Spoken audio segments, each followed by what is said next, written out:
Love you ज़िंदगी में कुछ ज़िंदगी के महत्वपूर्ण पहलुओं पर बात करती हूँ। आज जो सबसे इम्पॉर्टेंट पहलू मैंने लिया है वो है पेरेंटिंग स्टाइल। जी हाँ, हम सभी जानते हैं कि जो बच्चे होते हैं वो कच्ची मिट्टी के समान होते हैं। मतलब उस कच्ची मिट्टी को हम जिस तरह से ढालना चाहें उस तरह से हम उसे ढाल देते हैं। हमें पता भी नहीं पड़ता कि हमारी कौन सी छोटी सी एक्शन या हमारी कौन सी छोटी सी बात उसकी पर्सनैलिटी को बहुत बड़ा इम्पैक्ट देकर जाती है। देखिए, बहुत सारे रिसर्च में ऐसा पाया गया है कि पेरेंटिंग स्टाइल जो है वो 2 डायमेंशंस पर चलती है, और वो जो 2 डायमेंशंस होते हैं वो बेसिकली 4 डिफरेंट टाइप्स में डिवाइडेड होते हैं। जी हाँ, जो 2 इम्पॉर्टेंट डायमेंशंस हैं पेरेंटिंग स्टाइल के, एक होता है वार्मथ, एक होता है control. Basically her parent in 2 dimensions पर ही अपनी पेरेंटिंग को फ्रेम करता है। हमें पता नहीं चलता कि कौन सा डायमेंशन कब कितना ज़्यादा रेशियो में चेंज हो जाता है और उससे हमारे बच्चे पर, उसके माइंडसेट पर क्या असर पड़ सकता है। हम सभी चाहते हैं कि हमारा बच्चा बड़ा होकर एक रिस्पॉन्सिबल सिटीज़न बने, एक रिस्पॉन्सिबल कैंडिडेट बने इस कंट्री के लिए, सोसाइटी के लिए, फैमिली के लिए। हम सभी चाहते हैं कि हमारा बच्चा सक्सेसफुल रहे। हम सभी चाहते हैं कि हमारा बच्चा जो भी करे वो हमसे सच सच बताए, कभी हमसे कोई गलत बात छुपाए ना, और सारी बातें शेयर करे, और एक अच्छी बॉन्डिंग हम अपने बच्चे के साथ डेवलप करना चाहते हैं। और आप नहीं समझ पाते कई बार कि इस चीज़ के चलते जो रेशियो प्रोपोर्शन है वार्मथ और कंट्रोल का, ये कई बार चेंज हो जाता है।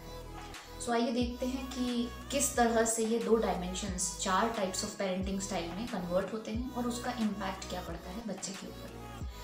सो जैसा कि मैंने आपको बताया कि जो 2 डायमेंशंस हैं वो हैं कंट्रोल और वार्मथ, और जब इन कंट्रोल और वार्मथ का जो परमुटेशन कॉम्बिनेशन है या जो प्रपोर्शन है वो अफेक्ट होता है, तो सबसे पहला स्टाइल बनता है that is known as authoritative style. Authoritative parenting style का मतलब ये होता है जहाँ पर हमने कंट्रोल भी हाई रखा हुआ है और वार्मथ भी हाई रखा हुआ है।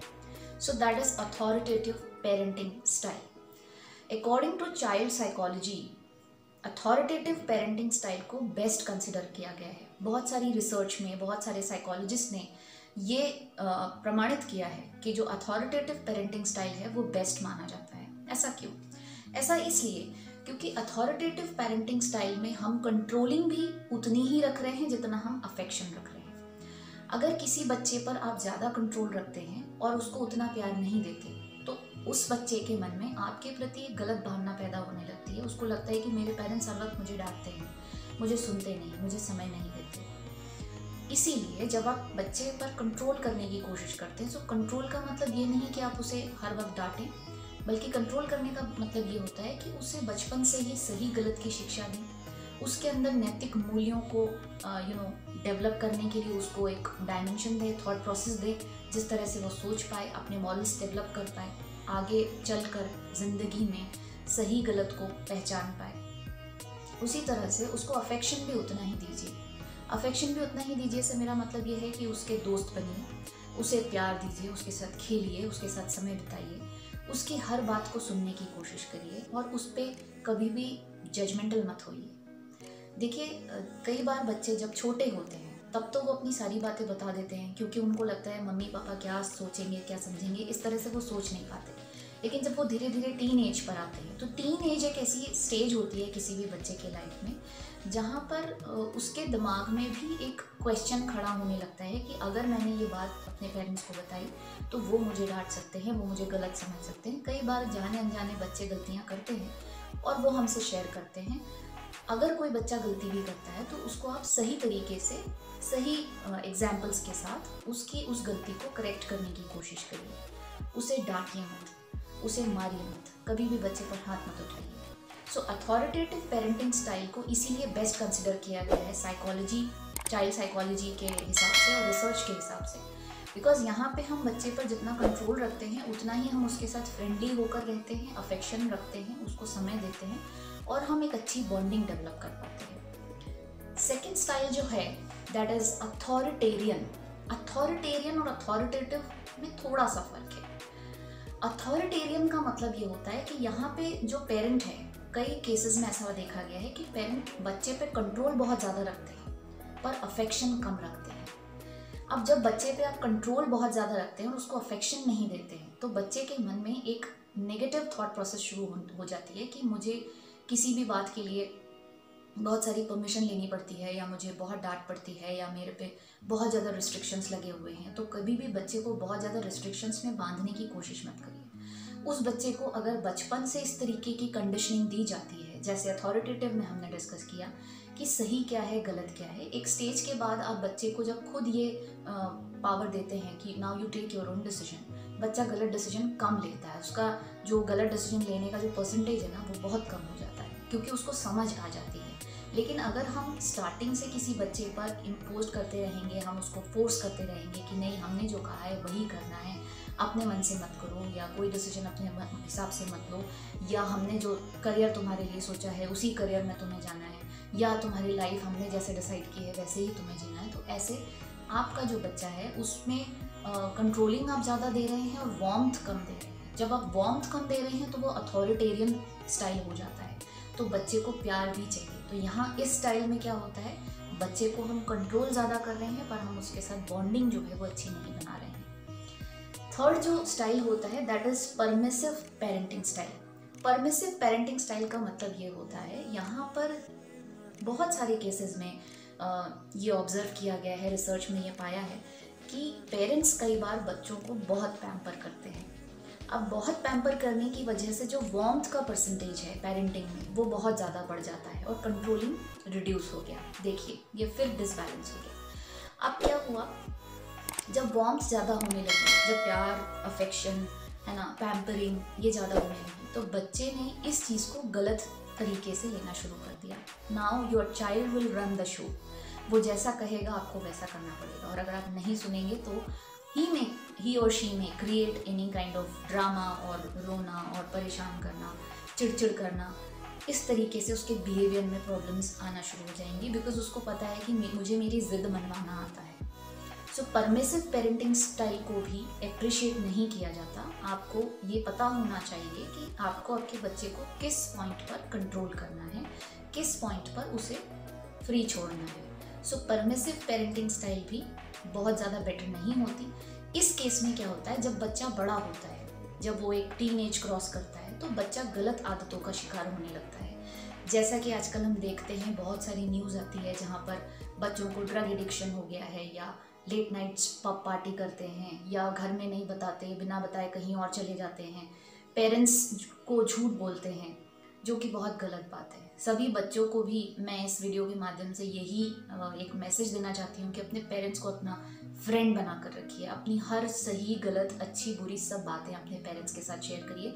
बिलीव मी, आपकी ज़िंदगी में आपके पेरेंट्स और आपके टीचर्स से अच्छे दोस्त आपके नहीं होते कोई। लास्ट पेरेंटिंग स्टाइल जो है वो होती है uninvolved parenting style. Now uninvolved parenting style का मतलब ये होता है कि जहाँ पर आज की फास्ट लाइफ में ये बहुत ऑब्जर्व किया है, और ऐसे बहुत सारे रिसर्च स्टडीज़ कहते हैं कि बच्चे ये कंप्लेन करते हैं कि हमारे पेरेंट्स हमको टाइम नहीं देते। ये बहुत ज़्यादा देखने में आजकल आता है।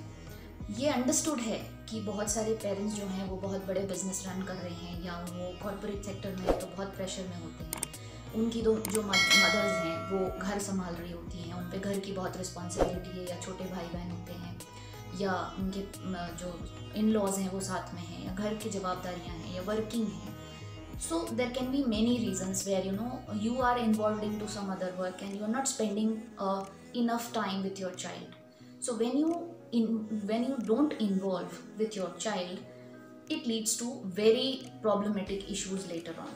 देखिए, जो अनइन्वॉल्व्ड पेरेंटिंग स्टाइल है, यहाँ पर जो मैं पहले जो दो डायमेंशंस की बात करी थी, वार्मथ की और कंट्रोलिंग की, यहाँ पे दोनों ही चीज़ें लो हो जाती हैं। और जब ये दोनों चीज़ें लो हो जाती हैं, which leads to neglectful emotional needs of child. बच्चे को ये लगता है कि मेरे जो भी इमोशनल नीड्स हैं वो मेरे घर पे फुलफिल नहीं हो रहे, वो गलत प्रकार की दोस्ती में चले जाते हैं, वो गलत आदतों के शिकार हो जाते हैं। कुछ बच्चे इसी वजह से एक फियरफुल एटीट्यूड उनके अंदर, एक फियरफुल हैबिट उनके अंदर आ जाती है, उन्हें बहुत डरे डरे से रहते हैं, बहुत सहमे हुए से रहते हैं, और लाइफ में कभी भी अच्छा परफॉर्म नहीं कर पाते, बहुत ही पुअर परफॉर्मेंस उनकी रहती है, कभी सक्सेसफुल नहीं हो पाते और इसकी वजह से वो फिर अपनी प्रॉब्लम्स के लिए दूसरों को ब्लेम करना सीख जाते हैं। सो जो अनइन्वॉल्व पेरेंटिंग स्टाइल है, it's a no to every parent. अपने बच्चों के दोस्त बनने की कोशिश करिए। मुझे मालूम है आप सभी बहुत ही बेहतरीन माता पिता हैं, बहुत ही बेहतरीन पेरेंट्स हैं, लेकिन हमारा ऑब्जेक्टिव ये है कि जिस भी चाइल्ड को हम हम का पेरेंटिंग कर रहे हैं या हमारा जो बच्चा है वो आने वाले समय के लिए, समाज के लिए एक रिस्पॉन्सिबल कैंडिडेट बने, एक अच्छा नागरिक बने, उसके अंदर वो नैतिक मूल्य हों जो आज के समाज के लिए बहुत आवश्यक हैं। हम देखते हैं कि इतनी सारी समस्याएं जो समाज में आ रही हैं वो कहीं ना कहीं यूथ की वजह से भी आ रही हैं। आधे वक्त ऐसा ऑब्जर्व किया गया है कि यूथ आवाज़ नहीं उठाता है, बहुत बार ऐसा ऑब्जर्व किया है कि यूथ ही है रीज़न जो प्रॉब्लम्स हुई। जैसे हम आए दिन सुनते हैं कहीं रेप का इशू है, कहीं स्ट्रेस के इश्यूज़ हैं, कहीं डिप्रेशन के इश्यूज़ हैं, कहीं जॉब्स के इश्यूज़ हैं, बहुत सारे इश्यूज़ हैं। तो बच्चे की कंडीशनिंग अगर बचपन से प्रॉपर की जाए, उसको सही वातावरण दिया जाए, तो बच्चा आगे जाके सही गलत समझ पाता है और आने वाले समय में वो डिसीजन लेने के लिए, अपनी लाइफ का कंट्रोल लेने के लिए, अपनी लाइफ को सही तरीके से रन करने के लिए तैयार हो पाता है। इसीलिए ये बहुत आवश्यक होता है। और इसके साथ ही ये भी इम्पोर्टेंट है कि हम कभी भी हर वक्त बच्चे को सिर्फ ये ना सिखाएं कि तुम्हें हमेशा फर्स्ट आना है। हम बच्चे को ये भी सिखाएं कि साथ में जो लोग हैं, समाज में जो लोग हैं, परिवार में जो लोग हैं, उनके लिए भी सही गलत वो समझना सीखें, उनके लिए भी रिस्पॉन्सिबल रहें, एक अच्छे ह्यूमन बीइंग बने। देखिए, सक्सेसफुल तभी हो सकता है इंसान जब वो एक अच्छा इंसान हो, जब उसके अंदर ह्यूमैनिटी हो, जब उसके अंदर सिंपैथी हो, जब उसके अंदर एम्पैथी हो, और जब वो समाज के लिए कुछ करने के लिए उसके अंदर कुछ देने की, समाज के लिए कुछ करने की फीलिंग हो। नीडी लोग जो हैं हमारे जो सोसाइटी में, उनके लिए वो कुछ करना चाहता हो, आपस में लोगों को खुश रखे और ग्रैटिट्यूड उसके बिहेवियर में हो। सो एक परफेक्ट बिहेवियर अगर हम एक्सपेक्ट करते हैं तो उसकी कंडीशनिंग बच्चे को हमें बचपन से ही देनी पड़ती है। बहुत छोटा सा उदाहरण है जो हम सभी जानते हैं कि जब हम किसी बीज को बोते हैं तो हम ये उम्मीद करते हैं कि जब वो बड़ा हो तो वो अच्छे फल दे, अच्छे फूल दे और बहुत फले फूले। तो वो तभी पॉसिबल होता है जब उस सीड को एक प्रॉपर कंडीशनिंग मिलती है, एक proper amount of water, fertilizers, है ना, क्लाइमेटिक कंडीशंस, ये सारी चीज़ें अगर उसको प्रॉपर देखभाल ये सब मिलती है तो बच्चा बड़ा होके एक बहुत ही बेहतरीन पर्सनालिटी के फॉर्म में डेवलप होता है।